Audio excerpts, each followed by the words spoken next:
Drill flip, nailed it. All right, so we have a 3-system maintenance. They're all in relatively good condition.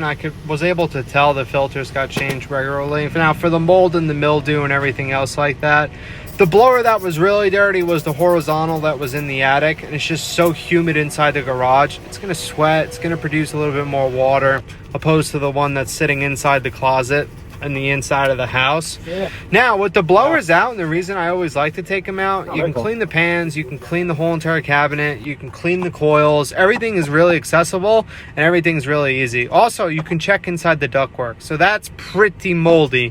I would recommend probably a UV light or an air purification system to stop that, because the problem with all that inside the ductwork right there, every time the fan turns on, if there's spores and bacteria and whatever else is growing in that area, the fan's going to pick all that stuff up, and it's going to recirculate it and throughout the entire house, and it's going to keep recirculating. And when it keeps getting recirculated, it gets fed, and that's how mold and mildew inside the ductwork and the air conditioner continues to grow, because it only has to be cold, dark, musty, and there needs to be a food source, which is either fiberglass or dust.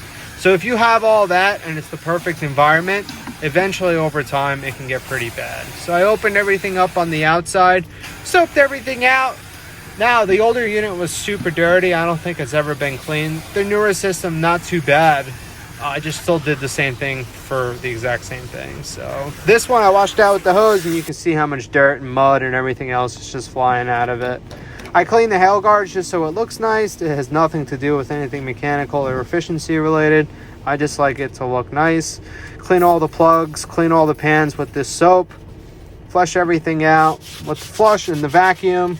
And I put a T on that pipe too, make everything a lot easier. Clean off the cabinet. I'm going to go around with some mastic and just go over that mold. Same thing with this other little unit, which is the older one for like a little guest house. Soaked everything out. Put a T, made it nice so we could flush it. Put some hot water, whatever he wants to do. Soap everything underneath.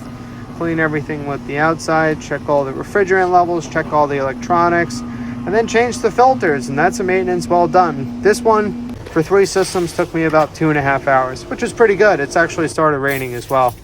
So there you go.